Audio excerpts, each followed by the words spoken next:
السلام علیکم لسنرز، میں ہوں آپ کی ہوسٹ نیلم، اور نیلم آپ کو اپنے چینل میں ویلکم کرتی ہے۔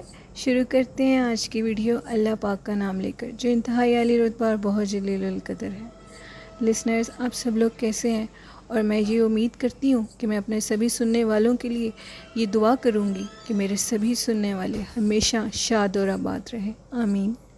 لسنرز، آپ سب لوگ میرے جو چینل ہے اور ان کی کہانیوں کو بہت لائک کرتے ہیں، مجھے بہت اچھا لگتا ہے، اور اسی طرح آپ میرے چینل کو لائک کرتے رہیں، سبسکرائب کرتے رہیں، مجھے بہت اچھا لگے گا۔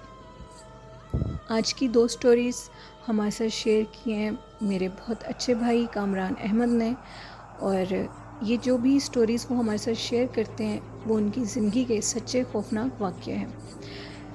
کامران بتاتے ہیں کہ کافی عرصہ پہلے کی بات ہے، کامران کے سر میں بہت زیادہ درد رہتی تھی۔ کامران کہتے ہیں کہ تب میں کالج گوئنگ تھا اور اکثر سر میں درد رہنے کی وجہ سے میں سویا رہتا تھا۔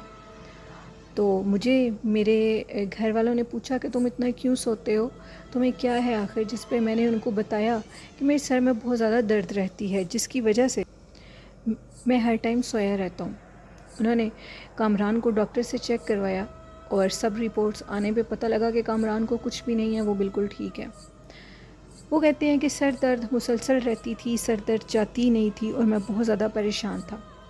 ایک دن ان کے والد صاحب ان کو کسی سفلی علوم کرانے والوں کے پاس لے کر گئے، جو کہ بتا سکتے ہیں کہ کسی کو کیا ہے۔ جب وہ ان کے پاس ان کو لے کر گئے تو ان کو پتہ لگا کہ کامران کے اوپر تو کوئی بہت سخت جادو کر رہا ہے، جس کی وجہ سے کامران کی طبیعت خراب رہتی ہے۔ ان اللہ والوں نے جن کے پاس وہ لے کر گئے ان کے پاس انہوں نے جا کر ان کو جب چیک کروایا تو انہوں نے ان کو کچھ تعویذ وغیرہ دیے اور کہا کہ آپ ان تعویذوں کو استعمال کریں، یہ انشاءاللہ ٹھیک ہو جائے گا۔ انہوں نے وہ سارے تعویذ یوز کرنے کے لیے ان کو دیے۔ جب انہوں نے وہ یوز کیے تو اس کے بعد کامران کو کچھ اپنی حالت میں سدھار تو نظر آیا، لیکن کامران کہتے ہیں کہ پھر بھی میری سر درد ٹھیک نہیں ہو رہی تھی، تو میں اپنے پیر صاحب کے پاس یعنی کہ اپنے مرشد صاحب کے پاس گیا۔ میرے مرشد صاحب نے بھی مجھے ایک تعویذ دیا گلے میں ڈالنے کے لیے، اور وہ تعویذ میں نے اپنے گلے میں ڈال لیا۔ جیسے ہی اپنے مرشد صاحب کا تعویذ ڈالنے کے بعد کامران رات کو سوئے تو کامران کیا دیکھتے ہیں کہ وہ ایک بہت بڑے ہال نما کمرے میں کھڑے ہوئے ہیں، اور اس کمرے کے اندر ایک اللہ والے آئے ہیں۔ ان کے ساتھ کامران کا ایک کزن ہے جس کو انہوں نے گریبان سے پکڑا ہوا ہے، اور گریبان سے پکڑ کے کامران کے پاس لے کر آئے ہیں اور کہتے ہیں کہ اس سے معافی مانگو۔ وہ جو اس کا کامران کا کزن ہے اس نے کامران سے معافی مانگی ہے، اور اس کے بعد وہ اللہ والے کامران کے اس کزن کو اس کے گلے سے پکڑ کر باہر لے گئے ہیں، جس سے صبح اٹھ کے کامران کو یہ بات ثابت ہوئی کہ ان کے اس کزن نے ہی ان پہ کالا جادو کروایا تھا۔ کامران کہتے ہیں کہ میرے وہ کزن میرے بہت اچھے دوست تھے، میں یہ سوچ بھی نہیں سکتا تھا کہ میرے وہ کزن میرے ساتھ ایسا کریں گے، کیونکہ کامران کہتے ہیں کہ وہ اپنے ماں باپ کے اکلوتی اولاد ہیں، اور ان کے نام کافی جائیداد اور زمین ہے، جس کی وجہ سے ان کا کزن ان سے جیلسی فیل کرتا تھا، ان سے حسد محسوس کرتا تھا۔ اسی حسد میں آ کر اس نے کامران کے اوپر تعویذ کر دیا۔ کامران کہتے ہیں کہ اللہ کا شکر ہے اپنے مرشد پاک کی دعا سے اب میں بالکل ٹھیک ہوں، اور اللہ کا کرم ہے مجھ پہ بہت بہت شکریہ کامران، آپ نے بالکل ٹھیک کہا ہے۔ جو لوگ کامران کسی سے بھی حسد کرتے ہیں ان کا کچھ بھی نہیں بنتا۔ حسد کرنے سے ہم کسی انسان سے حسد نہیں کرتے، یہ تو اللہ کی نعمت ہوتی ہے جو کسی انسان کو اللہ نے عطا کی ہوتی ہے، اور وہ نعمت اللہ کی عطا کردہ ہوتی ہے، تو اس کا مطلب ہے کہ ہم رب کی تقسیم سے حسد کر رہے ہیں، ہم اس انسان سے حسد نہیں کر رہے۔ اللہ پاک حاسدین کو نیکی کی ہدایت دے اور وہ اس حسد سے باہر نکل کر لوگوں کا برا کرنا چھوڑ دیں، آمین۔ کبھی بھی کسی کا حسد مت کریں۔ حسد ایک ایسی آگ ہے جس میں انسان ہر ٹائم جلتا رہتا ہے، اور جس سے لوگ حسد کر رہے ہوتے ہیں اس کو پرواہ بھی نہیں ہوتی۔ حسد کرنے والے کے لیے اتنا ہی کافی ہے کہ وہ خود اس آگ میں جل کے راکھ ہو رہا ہوتا۔ بڑھتے ہیں آج کی دوسری خوفناک سٹوری کی طرف۔ یہ سٹوری بھی کامران احمد نے ہم سے شیئر کی ہے۔ کامران بتاتے ہیں کہ یہ ان کی فرینڈ کی زندگی کا سچا خوفناک واقعہ اور ان کی آنکھوں دیکھا واقعہ ہے۔ وہ بتاتے ہیں کہ ان کی جو فرینڈ ہیں وہ پیر غوث پاک کی لڑی میں سے جو اولاد ہیں ان کے مرید ہیں، اور وہ اپنے پیر صاحب کے پاس جایا کرتے تھے۔ وہ کہتے ہیں کہ وہ جو سید صاحب پیر صاحب تھے، مجھے تھوڑا سا ان کا نیم یاد نہیں آ رہا، سوری کامران، میں ان کا نیم آن ایئر نہیں کر پاؤں گی کیونکہ مجھے ان کا نام بھول گیا۔ ان کے جو دربار شریف تھا ادھر احاطے میں بہت بڑے درخت لگے ہوئے تھے، اور ان درخت کی جو ٹہنیاں تھیں وہ کامران کی فرینڈ کی زمینوں کی طرف جاتی تھیں۔ درخت کافی بڑا تھا، اور اللہ والے جو سید تھے انہوں نے ان کو بتایا ہوا تھا کہ اس درخت کے اوپر بہت زیادہ جنات ہیں، اور جو جن ہیں وہ سید ذات ہیں، ان کو بالکل بھی تنگ نہیں کیا کرنا اور نہ ہی اس درخت کے قریب زیادہ جایا کریں۔ کامران بتاتے ہیں کہ ان کے وہ جو فرینڈ ہیں وہ جن کی زمینوں پر ان درختوں کی ٹہنیاں جاتی تھیں، ان ٹہنیوں کے جانے سے بھی ان کے کام میں اتنی برکت تھی کہ کامران کہتے ہیں وہ میرا فرینڈ کہتا ہے کہ میں آپ کو بتا نہیں سکتا، وہ بہت نیک جنات تھے، کسی کو بھی کچھ نہیں کہتے تھے، سید تھے تو اٹس مین کہ وہ شہنشاہ جنات تھے۔ ایک دن اس طرح ہوا کہ کامران کہتے ہیں کہ وہ جو میرا فرینڈ ہے اس کے فادر اپنی زمینوں پر نہیں گئے ہوئے تھے، اور جو انہوں نے مطلب کہ زمینوں کی دیکھ بھال کے لیے آدمی رکھا ہوا تھا، اس نے بنا پوچھے یہ سوچا کہ کیوں نہ میں ان ٹہنیوں کو جو درخت کی آ رہی ہیں ان کو کاٹ دیتا ہوں کہ جگہ کی صفائی ہو جائے گی۔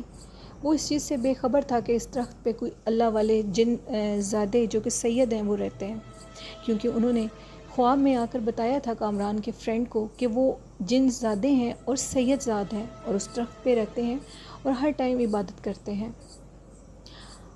اس نے جیسے ہی اس درخت کی ٹہنیوں کو کاٹنے کے لیے کلہاڑی کو آگے کیا تو اس کے گھر میں سے، یعنی کہ وہ اسی گاؤں میں رہتا تھا، قریب ہی اس کا گھر تھا، اس کے گھر میں سے اس کی بیوی کی اونچی اونچی چیخو پکار شروع ہو گئی۔ وہ کہتے ہیں کہ جب میں نے اپنی بیوی کی آواز سنی تو میں بھاگتا ہوا اس جو کہ درخت کی ٹہنی کو میں نے ہلکا سا کاٹا تھا اس طرف گیا، اس کو چھوڑ کر اپنی بیوی کی طرف گیا۔ جیسے ہی میں اپنی بیوی کی طرف بڑھا تو میری بیوی کے اوپر ایک جن آ چکا تھا، اور وہ جن اس کو ستا رہا تھا بری طرح۔ مجھے ہاتھوں پیروں کی پڑ گئی، اور سارے جو کہ گاؤں والے تھے وہ اکٹھے ہو گئے۔ اب اس نے اپنی بیوی کو جلدی سے اٹھایا اور کسی مولوی کے پاس لے گئے۔ مولوی صاحب نے بتایا کہ اس کے اوپر کوئی جن آ چکا ہے اور وہ اس کو بہت تکلیف دے رہا ہے، یہ تعویذ لے جاؤ، اور اس کو دم کیا اور کہا کہ تم گھر چلے جاؤ۔ لیکن اس عورت کو کہاں چین آنا تھا، وہ عورت تو تڑپ رہی تھی تکلیف سے، وہ جن اس کی جان ہی نہیں چھوڑ رہا تھا۔ اب اس شخص نے اس کو گھر میں چھوڑا اپنی بیوی کو، اور دوبارہ جن کی زمینیں تھیں یعنی کہ کامران کے فرینڈ کی، ان کے والد صاحب کے پاس گیا اور کہا کہ مجھ سے یہ کام ہوا ہے، جیسے میں نے ان ٹہنیوں کی طرف کلہاڑا مارا ہے تو میری بیوی کی چیخو پکار شروع ہو گئی ہے۔ جس پہ کامران کے فرینڈ کے فادر نے کہا کہ تم نے ایسا کیوں کیا ہے، تم مجھ سے پوچھتے تو صحیح، ایسا کرنے سے پہلے تمہیں مجھ سے پوچھنا چاہیے تھا۔ ادھر جن سید زاد جن کا بسیرا ہے اور وہ ہر ٹائم عبادت کرتے ہیں، تم نے بہت غلط کیا ہے۔ اب تمہیں وہ جو سید صاحب ہیں جن کی زمینوں پر وہ درخت ہے ان کے پاس اپنی بیوی کو لے جانا ہوگا، وہی کوئی حل نکالیں گے اس کا۔ وہ جو سید صاحب تھے جن کا وہ دربار شریف پہ درخت تھا، انہوں نے ان کو ایک تعویذ دیا اور کہا کہ اب تم جاؤ اس درخت کے پاس اپنی بیوی کو ساتھ لے جا کے اور ان سے اونچی آواز میں معافی مانگو، کیونکہ وہ جو جن ہیں جب تم نے ان کی طرف ٹہنیوں کی طرف کلہاڑی کی تھی اس ٹائم ادھر ایک جن کا بچہ بیٹھا ہوا تھا، جس کی وجہ سے وہ بچہ زخمی ہو گیا ہے، اور اسی لیے وہ جن اب تمہارے پاس آ گئے ہیں۔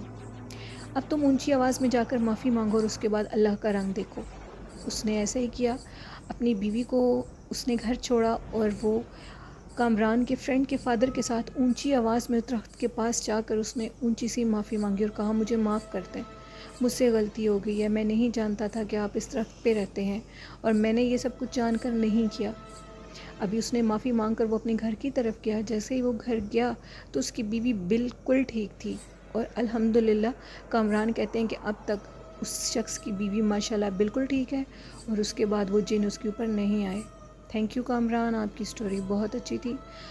لسنرز، یہ بالکل سچ ہے، سید زاد جن ہوتے ہیں، جن بھی بہت عبادت گزار ہوتے ہیں، ان میں بھی کچھ ایسا ہوگا، کیونکہ جتنی وہ عبادت کرتے ہیں جو مسلمان ہیں تو یقیناً ان میں بھی کوئی ایسی نہ ایسی مطلب کاسٹ یا یہ سید زاد یہ ہونا ضرور ہوگا۔ کامران کی سٹوری ہمیں بہت اچھی لگی ہے. کامران اللہ پاک آپ کو زندگی صحت دے، اور آپ اور میرے سبھی سننے والے اور میں ہر شیطان انسان سے جو ہم پہ جادو کرتا ہے اس کی شر سے بچا کر اللہ پاک ہمیں اپنے حفظ و ایمان میں رکھے، آمین. اور لسنرز، میری آپ سب سے یہ ریکویسٹ ہے کہ جو میرے بھائی ہیں وقاص احمد، وہ بہت زیادہ بیمار ہیں اور ان کو کرونا کا مطلب کہ کچھ تھوڑا بہت سمٹمز ان میں آ رہی ہیں، اور ان کے بردر میں بھی. آپ سب ان کے لیے دعا کریں کہ وہ سب ٹھیک ہو جائیں اور خیر خیریت سے اپنے گھر واپس آ جائیں، اور جو کہ وقاص ہیں وہ ہمارے ساتھ اپنی سٹوریز دوبارہ شیئر کریں. اور لسنرز، دوسری بات یہ کہ کل اندرانی ہے، میری ایک لسنر ہے، انہوں نے ایک بہت اچھی بات میرے ساتھ شیئر کی اور ان کی بات کو میں ریپیٹ کرنا چاہتی ہوں. آپ بھی اچھی باتیں کیا کریں. میں آپ کے کومنٹ کو پن بھی کروں اور میں آپ کے کومنٹ کو سب کے ساتھ شیئر بھی کروں گی، کیونکہ اچھی بات شیئر کرنا صدقہ جاریہ ہے. لسنرز، جو میری لسنر ہے اندرانی، انہوں نے مجھ سے کہا کہ جب میں آپ کی وائس میں آپ اپنے اللہ پاک کی تعریف کرتی ہیں تو مجھے بہت اچھا لگتا ہے. تھینک یو اندرانی، آپ نے بہت اچھی بات کی ہے. اندرانی، اگر آپ کو میری وائس میں میرے اللہ پاک کی تعریف کرنا اچھا لگتا ہے تو سوچئے میرے اللہ پاک کتنے خوبصورت ہوں گے، جنہوں نے میری آواز میں یہ تاثیر رکھی ہے کہ وہ آپ کو اچھے لگ رہے ہیں. تو میرے اللہ پاک بھی بہت خوبصورت اور بہت اچھے ہیں. اندرانی نان مسلم ہے اور ان کو یہ بات اچھی لگی ہے. تھینک یو اندرانی، مجھے بہت اچھا لگا، آپ کو میرے اللہ پاک کا نام بہت اچھا لگا. لسنرز، آپ بھی اچھی بات شیئر کیا کریں، میں سب کے ساتھ اس کو شیئر کروں گی، اور لوگوں تک اچھی بات پہنچانا صدقہ جاریہ ہے. تھینک یو لسنرز، آپ مجھے بہت پسند کرتے ہیں، مجھے بہت اچھا لگتا ہے. اسی کے ساتھ نیلم وائس آفیشیل کو اجازت دیجیے. اپنا بہت زیادہ خیال رکھیے گا اور مجھے بھی دعاؤں میں یاد رکھیے گا. اللہ حافظ، اللہ نگہبان.